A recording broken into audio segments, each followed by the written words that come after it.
परम पिता परमात्मा पूर्ण ब्रह्म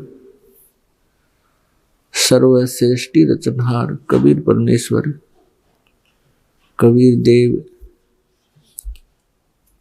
ये हम सब आत्माओं के जनक हैं, हमारे पिता हैं। ये परमात्मा हमारे लिए भटक रहे हैं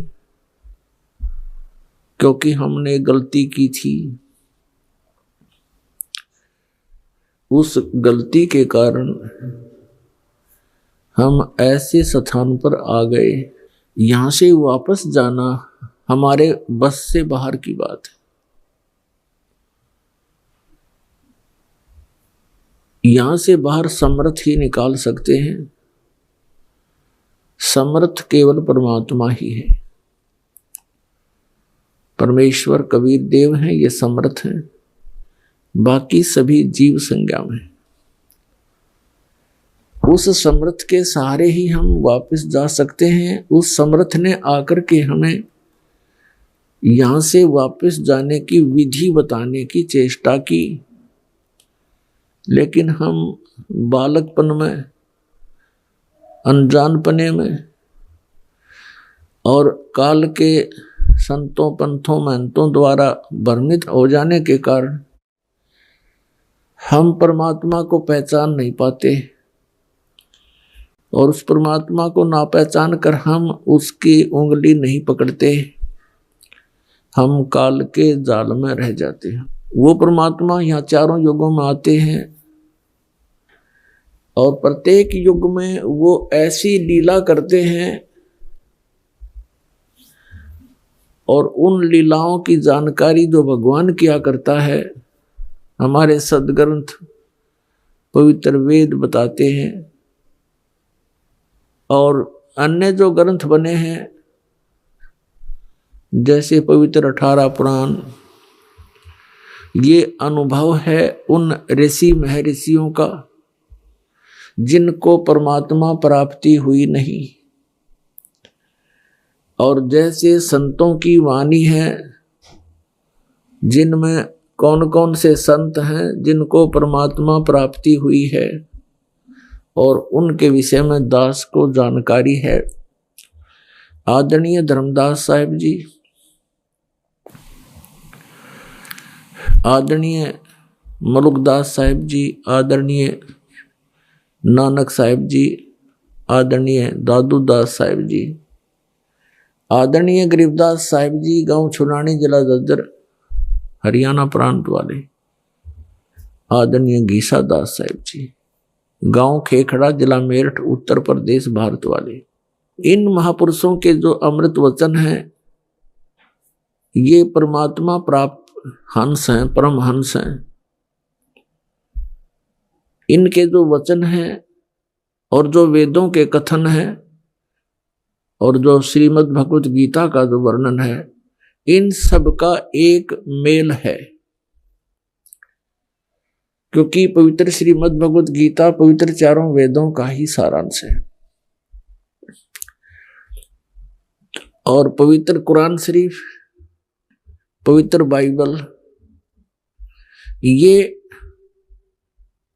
इन कुछ अंश इनका गीता, वेदों और महापुरुषों की वाणी से मिलता है, शेष नहीं मिलता। उसका कारण क्या है कि जैसे पवित्र बाइबल के अंदर उत्पत्ति ग्रंथ है, उत्पत्ति ग्रंथ का जहां तक 6 दिन में सृष्टि रचकर 7वें दिन तख्त पर जा विराजे परमात्मा पूर्ण ब्रह्म, जहां तक वो ज्ञान है वो बिल्कुल सत्य है, वेदों और गीता और उनसे मिलता है, महापुरुषों की वाणी से। उसके बाद परमात्मा पूर्ण ब्रह्म तो अपने निज स्थान पर विराजमान हुए। उसके बाद यहाँ की बागडोर काल ने संभाल ली, ब्रह्म ने। आगे का शेष वर्णन वही पुराणों के सत्र का है पवित्र बाइबल में। ऐसे ही कुरान शरीफ में कुछ आयतों के कुछ अंश पवित्र वेदों से, पवित्र महापुरुषों की वाणी से मिलते हैं और शेष वही पुराणों सत्र का उसमें ज्ञान है। तो ये सभी सदग्रंथ आदरणीय हैं, लेकिन परमात्मा पाने की विधि जब तक हमें नहीं मिलेगी तो हम मोक्ष प्राप्ति नहीं कर सकते। तो परमात्मा ने स्वयं आकर के जो यथार्थ ज्ञान दिया, ऐसा ही वो देते हैं, ऐसा ही करते हैं। चारों युगों में परमात्मा आते हैं, अपना यथार्थ ज्ञान बताते हैं। सतयुग में परमात्मा आए थे सत्सुकृत नाम से, और ऐसे जो प्रत्येक युग में वो लीला किया करते हैं, ऐसी लीला की थी। सतलोक से चलकर आए, एक सरोवर के अंदर कमल के फूल के ऊपर विराजमान हुए, वहां से एक निसंतान दंपत्ति उनको उठा ले गए। परमात्मा ने आहार नहीं किया। कुंवारी गाय का दूध, परमात्मा की कृपा से ही गाय ने दूध दिया, बछिया ने, वो दूध पान किया। तो प्रत्येक युग में परमेश्वर कबीर जी ऐसी ही लीला करते हैं, और वो सतलोक से चलकर आते हैं, शिशु रूप धारण करते हैं, जल के ऊपर विराजमान होते हैं, जिस कारण से इस परम अक्षर ब्रह्म को, सत्य पुरुष को, कबीर देव जी को नारायण भी कहा जाता है। उस पूर्ण परमात्मा की उपमा के आधार से यहाँ के अन्य भगवानों को भी नारायण कहने लगे। जैसे भगवान विष्णु जी शेष नाग की सैया पर विराजमान होते हैं, जिस कारण से कहते हैं ये नारायण कहलाते हैं। पुण्यात्माओं, गृह मंत्री तो भारत सरकार का भी होता है, और गृह मंत्री एक प्रांत सरकार का भी होता है। इसमें दिन रात का अंतर होता है। ऐसे ही इसको समझ लेना। पुण्यात्माओं, परमात्मा चारों युगों में आते हैं। सतयुग में सत्सुकृत नाम से आए थे, और त्रेता में मुनिंदर नाम से, द्वापर में करुणामय नाम से, और कलयुग में वो अपने ओरिजिनल नाम से, कबीर नाम से, कबीर देव नाम से प्रकट हुए। पुण्यात्माओं, ये कबीर नाम इतना पवित्र है, इसको स्वाभाविक भी अगर आपकी जुबान से उच्चारण हो जाए तो भी पुण्य आता है। ये इतना पवित्र नाम है। और कुरान शरीफ में तो यहां तक लिखा है कि ये एक कलमा है उनका, अल्लाहु अकबर, अल्लाह कबीर। कहते हैं ये मंत्र जो है, कलमा माने मंत्र, ये ऐसा मंत्र है आसमान के सभी दरवाजों को खोल देता है। अब कहने का भाव ये है कि इन महापुरुषों को जो ज्ञान हुआ हजरत मोहम्मद जी को, वो अधूरा ज्ञान था। अधूरे का मतलब है जैसे कुरान शरीफ सूरत फुरकानी 25 और आयत नंबर 52 से 59 तक कुरान शरीफ के ज्ञान देने वाले अल्लाह ने अपने द्वारा भेजे गए उस पैगंबर नबी को, यानी हजरत मोहम्मद जी को संदेश दिया है। आयत नंबर 52 में कहा है कि मैं जिस कबीर अल्लाह के विषय में तुझे बताने जा रहा हूं, तू मेरी हिदायत पर विश्वास करना। और ये काफिर इस कबीर को अल्लाह नहीं मानते, ये तो अन्य देवी देवताओं तक सीमित हैं। इनके साथ तू संघर्ष करना। संघर्ष का, जिहाद का अर्थ कोई खून खराबा, लड़ाई झगड़ा, लठ बजाना नहीं। जिहाद का अर्थ है संघर्ष करना। इनकी बातों में मत आना, मेरे द्वारा दिए गए ज्ञान पर दृढ़ रहना। इतनी सी बात है। तो क्या बताया कि मैं जिस कबीर के बारे में जिक्र कर रहा हूं, ये सुप्रीम पावर है, और ये वही परमात्मा है जिसने 6 दिन में सृष्टि रची, 7वां दिन तख्त पर जा विराजा। और ये वही परमात्मा है जिसने पृथ्वी बनाई, पृथ्वी के अंदर मीठा खारा जल भर दिया, और ये वही कबीर परमात्मा अपने भक्तों के पापों को नाश कर देता है। और ये परमात्मा वही है जिसने 6 दिन में सृष्टि रची, 7वें दिन तख्त पर जा विराजा। ये अल्लाह कबीर है। और इसकी खबर किसी बाखबर से पूछो। पुण्यात्माओं, सदग्रंथों को समझना जीव सतर का काम नहीं है। जिस पर परमात्मा की कृपा हो उसकी बुद्धि को खोल देते हैं, नहीं तो काल ने सबकी बुद्धि को बंद कर रखा है। उसने रिमोट अपने हाथ में रखा है। और जब परमात्मा परमेश्वर कबीर जी की कृपा होती है जिस प्राणी के ऊपर, वही फिर इन गूढ़ रहस्यों को समझ और समझा सकता है। इस दास पर दया करी परमात्मा ने। आप पुण्यात्माओं के लिए कि इन सदग्रंथों में दबे खजाने को खोलने की वो की मुझे दे दी, वह चाबी दे दी, ताकि मैं आपके रूबरू खजाना कर सकूं। इसमें स्पष्ट किया हुआ है कि पूरा मुसलमान समाज ये कहता है कि जो कुरान शरीफ का ज्ञान दिया वो हमारा भगवान है, अल्लाह है, खुदा है। और वो इसी को बड़ा अल्लाह कहते हैं कि सबसे बड़ा यही है। अब कुरान शरीफ के ज्ञान देने वाला तो स्पष्ट कर रहा है कुरान शरीफ में सूरत फुरकानी 25 आयत नंबर 59 में कहता है कि वो परमात्मा जिसने 6 दिन में सृष्टि रची, 7वें दिन तख्त पर जा विराजा, वो परमात्मा है कबीर। और उसकी खबर किसी बाखबर से पूछो। इससे सिद्ध हो गया कि कुरान शरीफ के ज्ञान देने वाला अल्लाह से भिन्न है वो सुप्रीम पावर। तो इस दृष्टिकोण से दास कहता है कि हजरत मोहम्मद को जो ज्ञान प्राप्त हुआ वो कंप्लीट नहीं है। इसी प्रकार श्रीमद् भगवत गीता अध्याय नंबर 4 के श्लोक नंबर 34 में गीता ज्ञान दाता ये वही ब्रह्म है जो कुरान शरीफ का ज्ञान हजरत मोहम्मद को दे रहा है। यहाँ गीता का ज्ञान श्री अर्जुन जी को दे रहा है श्री कृष्ण में प्रवेश करके। इसमें भी कहा 4थे अध्याय के 34वें श्लोक में गीता जी में कि उस तत्व ज्ञान को जो परमात्मा ने स्वयं आकर के कहा सुनाया है वो तत्व ज्ञान है। उस तत्व ज्ञान को किसी तत्वदर्शी संतों के पास जाकर पूछो, मैं नहीं जानता। और उनको दंडोत प्रणाम करने से तत्वदर्शी संत तुझे उस परमात्म तत्व का ज्ञान कराएंगे।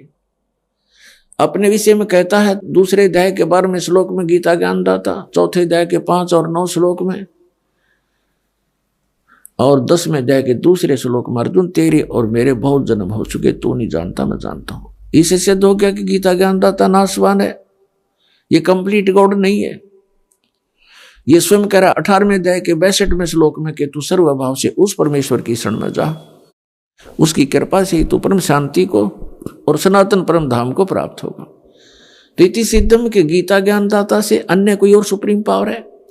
इति सिद्धम कि कुरान शरीफ के ज्ञान दाता से भी अन्य कोई सुप्रीम पावर है, वो कबीर है, वो कबीर है। ये कहां से प्रमाण है? पवित्र 4 वेदों में और पवित्र उन महापुरुषों की वाणी में जिन्होंने परमात्मा को पाया है, जिनके नाम अभी आपको गिनाए थे। तो ये परमात्मा चारों युगों में आते हैं, स्वयं यहां चलकर आते हैं। अपनी जानकारी यथार्थ रूप में वो स्वयं ही देते हैं, अपने द्वारा रची हुई सृष्टि का ज्ञान वो स्वयं ही देते हैं। कलयुग में परमात्मा कबीर नाम से आए। ये परमात्मा कहते हैं मैं रोत हूं सृष्टि को, सृष्टि रोए मोहे। और कह कबीर हमारे वियोग को समझ नहीं सकता कोई, मैं रोवत हूं सृष्टि को। परमात्मा कहते हैं कि मैं अपने बच्चों को रो रहा हूं, इनके लिए भटक रहा हूं कि किसी प्रकार इनकी आंखें खुल जाएं, इनको ये सुधि आवे, ध्यान आवे कि तुम कहां पड़े हो इस गंदे लोक में। सारा जीवन बर्बाद कर देते हो, माया जोड़ जोड़ के को ठीक बंगले बना बना में अनमोल मनुष्य जीवन बर्बाद कर देते हो। 1 मिनट में मृत्यु हो जाती है, मकान पूरा हुआ नहीं मृत्यु हो जाती है। तो शर्मा मारेंगे उस मकान का जिसका हमें ये भरोसा नहीं कि कल क्या हो जाए जीव के संग में। और जो मूल कार्य था जीवन का, इस मनुष्य जीवन का, वो हमसे भुला दिया। की है उसको किसी उपकरण की भी जरूरत ही नहीं है। वो जो भी बोलेंगे उसे हमें हमारी भाषा में समझा सकते हैं। जैसे हजरत मोहम्मद जी को अरबी भाषा में समझाया, हजरत मूसा जी को हिब्रू भाषा में समझाया, नानक जी को पंजाबी भाषा में समझाया, फारसी भाषा में सिकंदर को समझाया, गरीबदास जी को हरियाणा की खड़ी भाषा में समझाया, और आज वही कबीर परमात्मा संत रामपाल जी महाराज के रूप में लीला कर रहे हैं। विषय में संत गरीबदास जी ने कहा है कि गरीब, खुरासान, काबुल किला, बगदाद, बनारस एक, बलख और बिलायत तक धरे कबीरा भेक। अर्थात खुदा कबीर जी ने बताया है कि सारी पृथ्वी के ऊपर जितने भी देश प्रदेश हैं, जहां जहां अच्छी आत्माएं जन्मी हैं, उनको यथार्थ अध्यात्म ज्ञान बताने तथा सच्ची साधना बताने के लिए मैं ही विभिन्न वेश धारण करके जाता हूँ। काबुल अफगानिस्तान में, खुरासान जो पूर्वी ईरान में है, बगदाद इराक देश की राजधानी, बनारस भारत में तथा विलायत इंग्लैंड देश आदि आदि में मैं ही जाता हूँ। मेरे लिए सब देश, सब मानव एक समान है। हजरत मोहम्मद जी को भी जिंदा वेश धारण करके मक्का शहर में खुदा कबीर मिले थे।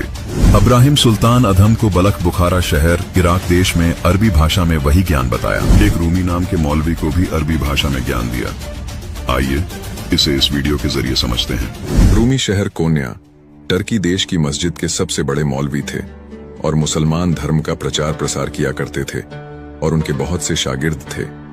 15 नवंबर 1244 की रोज एक 60 साल का सफेद दाढ़ी वाला शख्स सर से एड़ी तक काला लिबास पहने हुए कोन्या के मशहूर चीनी बाजार में व्यापारियों की सराय में पहुंचा। इस शख्स का नाम समस्तरबेज था। समस्तरबेज से पूछने पर समस्तरबेज ने लोगों को बताया कि मैं एक राह चलता व्यापारी हूं। समस्तरबेज वहां जैसे कुछ खोज रहे थे और आखिरकार उन्हें रूमी घोड़े की सवारी करते हुए दिखाई दिया। एक दिन एक हौज के किनारे रूमी पुरानी इल्मी किताबों का एक ढेर रखकर बैठे थे और अपने शागिर्दों को पढ़ा रहे थे। समस्तरबेज वहां से गुजरे और उन किताबों के ढेर की तरफ इशारा करते हुए रूमी से पूछने लगे, ये क्या है? रूमी ने व्यंग्यपूर्वक उत्तर दिया, बाबा ये वो है जो तू नहीं जानता। ये सुनकर समस्तरबेज ने उन किताबों को हौज में धक्का दे दिया। ये देखकर रूमी आग बबूला हो गए और कहा, हे बदबख्त, ये तूने क्या किया? क्या तू जानता है ये किताबें कितनी कीमती थीं? ये सुनकर समस्तरबेज हौज में कूद गए और एक एक कर सारी किताबें पानी से बाहर निकाल कर रख दी। मजे की बात ये थी कि एक भी किताब गीली नहीं हुई थी, उल्टा उनमें से धूल निकल रही थी। ये हैरतअंगेज नजारा देख रूमी दंग रह गया और समस्तरबेज से पूछा, बाबा ये क्या है? समस्तरबेज ने उत्तर दिया, ये वो है जो तू नहीं जानता, और वहां से चले गए। अगले दिन रूमी अपने घोड़े पर सवार होकर बाजार में पहुंचे। वहां लोग आदर सत्कार में उनका हाथ चूम रहे थे। तब अचानक समस्तरबेज वहां पहुंचे और रूमी के घोड़े की लगाम पकड़कर खींच ली। रूमी पहचान गया कि ये तो वही बाबा है। रूमी भी उनसे मिलना चाह रहे थे। बाबा ने कहा कि रूमी एक मसला है, मुझे ये बताओ कि मोहम्मद बड़ा या बायाजिद बस्तामी बड़ा? रूमी ने कहा, ये तो बच्चा भी जानता है, मोहम्मद बड़ा है। बाबा ने कहा, अगर मोहम्मद बड़ा है तो उसने ये क्यों कहा कि हे अल्लाह, मैं तुझे नहीं जानता, तू कौन है? और बायाजिद बस्तामी ने ये क्यों कहा कि हे अल्लाह, तू पाक है, तू बादशाहों का बादशाह है और तेरी बड़ी शान है। दोनों के बीच काफी लंबी चर्चा होती है और बाबा के तर्क सुनकर रूमी बेहोश होकर घोड़े से नीचे गिर जाता है। रूमी की आंखें खुली तो अपना सिर बाबा की गोद में पाया। बाबा रूमी को लेकर शहर से दूर चले जाते हैं। इसके बाद समस्तरबेज कोन्या से गायब हो जाते हैं। रूमी उनकी याद में पागल सा हो जाता है और बाबा की खोज में भटकने लगता है। 1 वर्ष बाद रूमी को किसी से पता लगता है कि समस्तरबेज को दमिश्क में देखा गया है। रूमी अपने बड़े बेटे से कहता है कि घर में जो सोना, चांदी, गहने, पैसा पड़ा है सब ले जा और बाबा को यहाँ ले आ। रूमी का बड़ा बेटा दमिश्क पहुंचकर समस्तरबेज के नाम पर भंडारा खोल देता है और देखता है कि कुछ दूरी पर बाबा एक लड़के के साथ शतरंज खेल रहे हैं। रूमी का बड़ा बेटा बाबा से विनती करके उन्हें घोड़े पर बैठाकर कोन्या ले आता है। रूमी कहता है कि बाबा आप क्यों गायब हो गए थे? आपने मेरे साथ ऐसे क्यों किया? मैं 1 साल से आपकी याद में तड़फ रहा था। बाबा कहते हैं अगर मैं गायब ना होता तो तेरे दिल में आज ये आग ना होती। बाबा रूमी को इल्म देते हैं जिसे पाने के बाद रूमी अपनी पारंपरिक पूजा पाठ छोड़ देता है। ये देख रूमी के शागिर्द समस्तरबेज से ईर्ष्या करने लगते हैं। एक रोज रूमी अपने मुर्शीद समस्तरबेज के साथ अपनी कुटिया में बैठे थे। तब रूमी का छोटा बेटा व कुछ शागिर्द समस्तरबेज के कत्ल के इरादे से वहां पहुंच जाते हैं और समस्तरबेज को आवाज लगाते हैं। समस्तरबेज रूमी से कहते हैं कि बस अब मेरा जाने का वक्त आ गया है। शागिर्द जैसे ही उनको मारने के लिए तलवार उठाते हैं, समस्तरबेज गायब हो जाते हैं। ये तो गायब हो गया।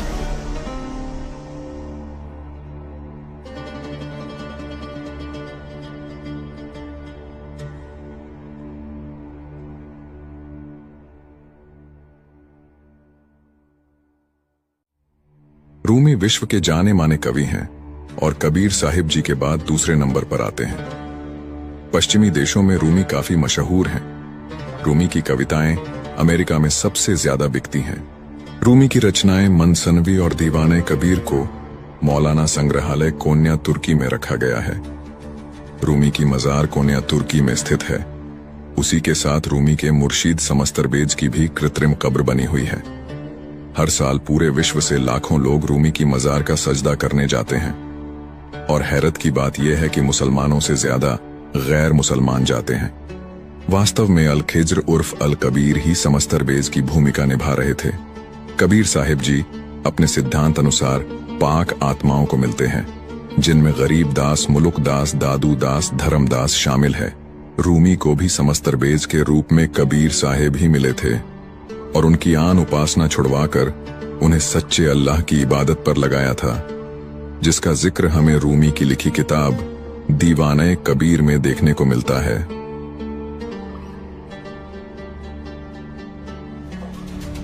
अब आपके दिमाग में ये सवाल आ रहा होगा कि ये कैसे माना जाए कि समस्तरबेज ही कबीर परमात्मा थे। आइए इस पर नजर डालते हैं। कबीर परमात्मा अपने विधान अनुसार अच्छी आत्मा को मिलते हैं।